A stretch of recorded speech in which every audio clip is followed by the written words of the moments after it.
Alright, hello everyone and welcome. We're going to go over all of the Incarnons and my first impressions on them after installing them all and modding them and finding out one of them is bugged and is not, we don't know how it's going to be because it's super bugged and it's bugged to be really fucked up and people are going to post a lot of clips of it.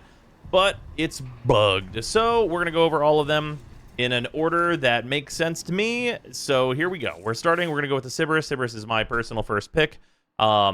In terms of evolutions, it's got some pretty simple stuff going on. It has this where it is a same type of thing. It's just a burst weapon, but it always has a blast status. And then we are going on the Evolution 2, Evolution 3, and Evolution 3 once again. So that's what we're using here. This is just recoil reduction, and this is the status and critical chance increases for it. This one is the multi-shot one. This one works all the time. This falls off if you don't get headshots. That's why we're using that. That's what's up with the Sybaris. Basically, this is the build for it. This is relatively normal. Notably, this is a weapon that gets around the restrictions on galvanized aptitude because it is blast for its AoE, which means you'd have to directly hit enemies and then they blow up, which means that the damage increases from aptitude apply to that and are not AoE restricted. So this is what we have so far. Again, it is like 4 hours since these things released, and I have builds for all of them, so take it with a grain of salt. There's not the most testing that's been done, but I feel pretty confident about which ones are good and which ones are bad. Well, none of them are bad. Spoiler alert, I suppose. But regardless, the Sybaris doing just a little bit of testing. We also have Worm here. Worm's going to be applying some statuses and stuff, but he's using the Tazakor to do that, and it's pretty generic stuff. I'm just going to pause AI so you can see the damage numbers, and we don't have to worry about anything here. It is very late in the day, and I am poired, so we're keeping it simple and first impressions-y. So this takes a little while to charge up, but then has a lot of Incarnon ammo, as we can chew through multiple groups of enemies, and it easily chews through multiple groups of enemies. We have 132 shots left, which is quite significant, and able to punch through very large groups, especially with the punch through that we have. It's quite good. So a little bit on the needs a lot of headshots to get charged. Once you are charged, you stay charged for a long time and can dump a lot of shots. This also notably does very good single target damage as well as being able to handle groups. So just real quick, we'll do something halfway impressive. We'll do the Demolisher Devourer. This, again, notably is Steel Path level 225. Unlikely that you're ever really going to be doing this, but it handles these guys quite well. It's like going for like kind of a mix of headshots and body shots there to be a little more realistic. But takes down Demolus quite well, especially at that level. So pretty good overall.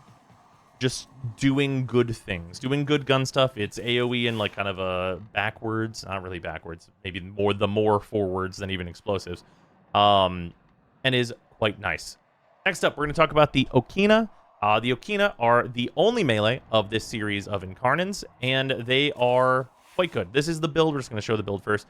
Things are very normal here. This is an influence build, like plain and simple. This is a melee influence build. It's using Voltaic. It's using Shocking Touch. You're on, Prime Fury. You're on 2 of the new mods, which is Galvanized Elementalist, which gives us status damage and also a lot more status chance, which this weapon very much appreciates. And Galvanized Steel, which is crit chance to get us started, and then critical damage. And then Blood Rush will scale our crits quite considerably beyond that, but we started like a nice 63%. And then the usual suspects are in here: Primed Reach, Prime Pressure Point, Blood Rush, Opportunities Reach for the Tennokai stuff, because this weapon does have pretty good heavy attacks, and of course melee influence itself. Spinning Needle is the stance. With the evolutions-wise, we're on Evolution 2.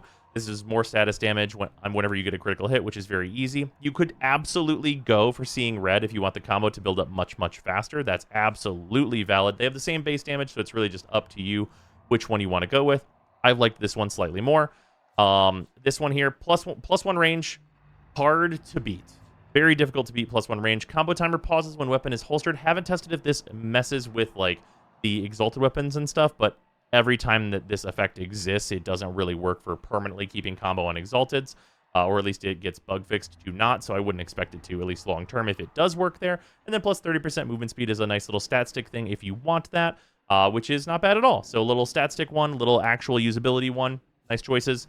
And then over here we have the increased base status chance by 12% and plus 25% status duration, which is what I have gone with.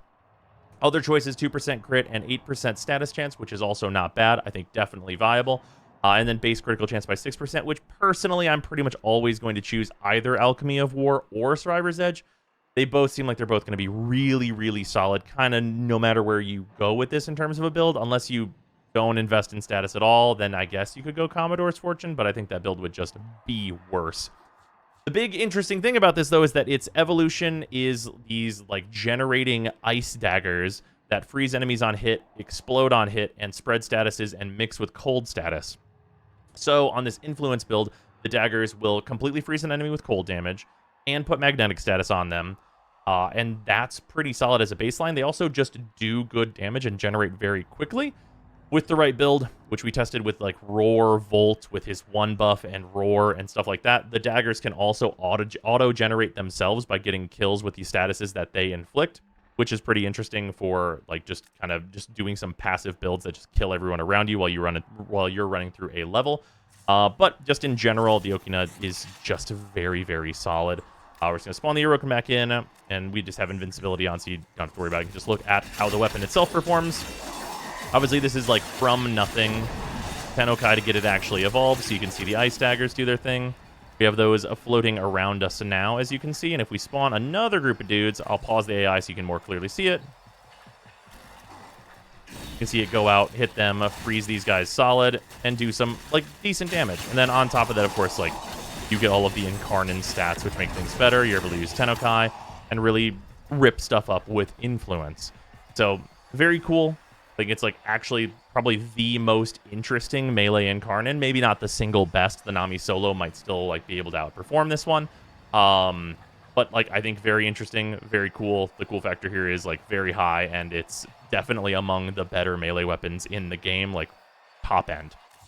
So, very good there. Before we move on to the Corpus section, we have to talk about the Syus Prime, unfortunately. So, here's the thing. What the build is, doesn't matter. What the evolutions are, doesn't matter. Absolutely bugged out of its mind. This weapon does a large multiplication on what it's supposed to be doing in terms of damage. It has been confirmed by a dev to be bugged. I'm going to show it because it's very, very funny. If you want to see this for like the one day this is probably around, it's Evolution 1, Evolution 1, and Evolution 3. And then otherwise, things are pretty normal here. I didn't even change this base build before we realized something was fucked up. So, like, yeah, regular Cascadia Flare build. Just absolutely normal things. And this is going to be stupid. Like, just, like, straight up just the dumbest shit. It charges extremely fast, and it just absolutely rips. Like, to get, like, a better shot of, like, just how much, like, damage this is doing, I'll unpause the AI so they, like, move around. Like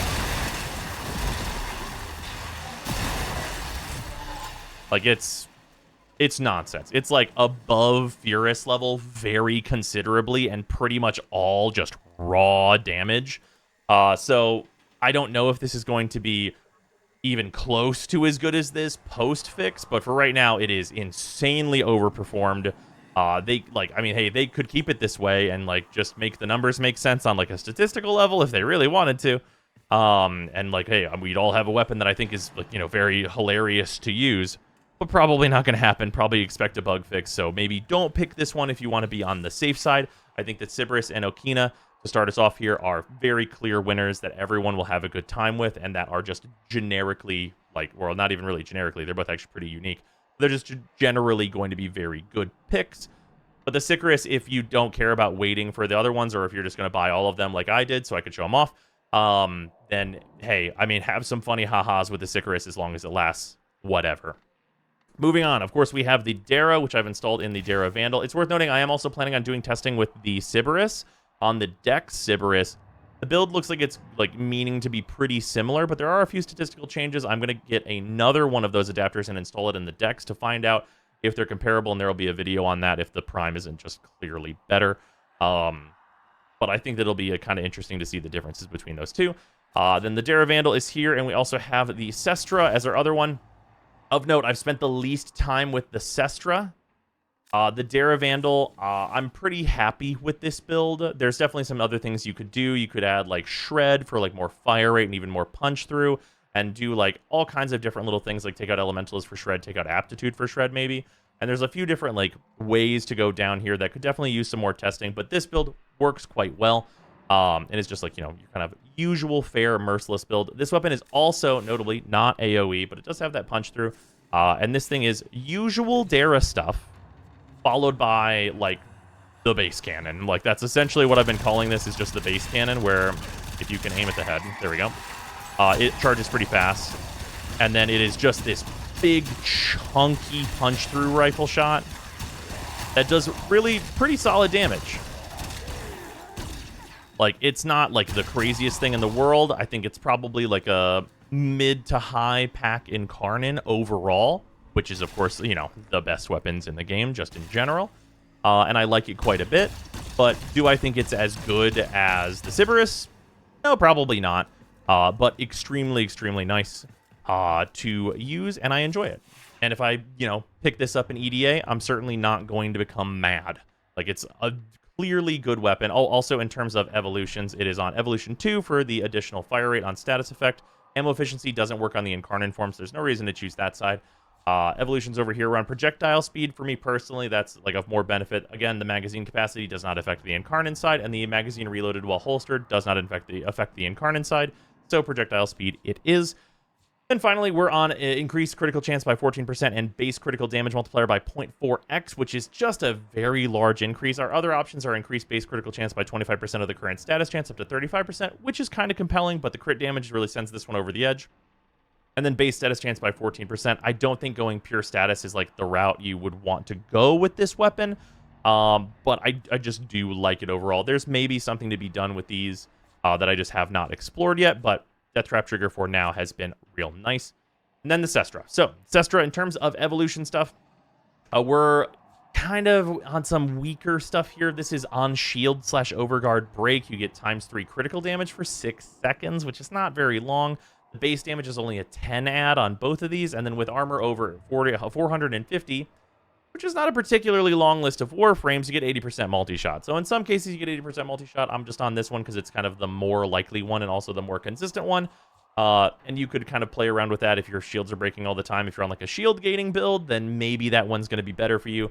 And then we have projectile speed, because the projectiles in this are not particularly fast. Then we have accuracy and lower weapon recoil on hit, which is also fine choice in this slot. And then reload speed, which is also going to make your transform speed better with the Incarnon. So all of these are like probably pretty fair options. You could go with any of these and probably be pretty happy with it. Overall, like maybe reload here, maybe projectile speed in your Exilus slot if you really want to invest in this weapon is maybe the play, but pretty good overall. And then for our last one, we are on increased base status chance by 30% of current critical chance up to 40%. So this is interesting because the base effect of this is the longer you are shooting, the more critical chance you get. So as you're getting that critical chance, you should also be getting the base status chance, which means you're doing tons of crits and tons of status, and tons of crits and tons of status are both very good. Otherwise, you have increased base critical damage multiplier by 2x, which is very strong, inarguably very strong, and definitely also an option, but I've liked a Wise Man's Regard with what I've used so far. And then increased base critical chance by 18% is also fairly compelling, although you are getting critical chance from the base Incarnon stuff, and you're not really using the base form of this very much because it charges pretty decently. So I don't see a huge amount of merit in Survivor's Edge, but there's like definitely some stuff going on here in terms of choices. Like I said, this is the one I have messed with the least. It is very late at night and I'm getting this video out. And here's the build. The build is, of course, pretty normal. It's definitely worth trying, leaning this more towards heats. It's definitely worth trying dropping Hornet Strike, maybe throwing in Gal Shot, and a few other things. But I've only managed to get 3 forma in this so far. It's on like your normal Cascadia Flare type stuff, and we're going to show it off on just the usual guys here. It is, of course, just a regular Sestra, but a Furious situation, I think it is not. It is absolutely usable, though. I do not think that this is bad in any way, and like the big crits are very fun, of course. And like it has like a decent amount of ammo for its Incarnon. But if you stop firing and then start again, of course you lose that crit. I do wish it lingered a little bit, maybe. But overall, like, hey, a bad weapon? No. But like, much, much, much better and actually worth shooting at some guys, yeah. Is it the best Incarnon for this week? No, it's probably the worst of them in a week that I think is generally full of bangers. So, not too bad. Like, it's a Sestra. Things could be better. Things could be considerably, considerably worse. So yeah, overall, that is the total week of the Incarnons. I am planning to do another full Incarnon, like, tier list video with some of the things that have been updated since that last tier list, and include these, which is going to be included on the site over at brozime.com. With that, I'm going to go to sleep now. So hopefully this was very informative and is out soon enough for you guys to make decisions. All right, we're back from TennoCon, and the Streamathon is going to continue. But there will, of course, I will try and have there be videos as well as the Streamathon at the same time, if I can. Also, thank you to the $10 patrons, Athean, Alex Parnham, Arbiter Daydream, Benuven, Brutus Salazar, Canalatra, Club World 3, Dylan Dworsky, Athrain, Afan, James Harstern, JC4 Science, Josh, Luzanth, Malik X Williams, Mark Smith, Mikakel, Minty Ginja, Michta, Nerve, Ruby, Sanyu, Skur, Sharp247, Tamrielic Wastelander, Tester ZWP, The Coupon of Death, Tomeworm, Victor Palmer, Waifu Wars, Wildado1, and Sarah Fear. And of course, all of my other patrons as well. It is incredibly appreciated for all of your support. But yeah, we're gonna try and keep the videos a little bit more regular while the Streamathon continues. And of course, we do have a free-to-play through coming soon.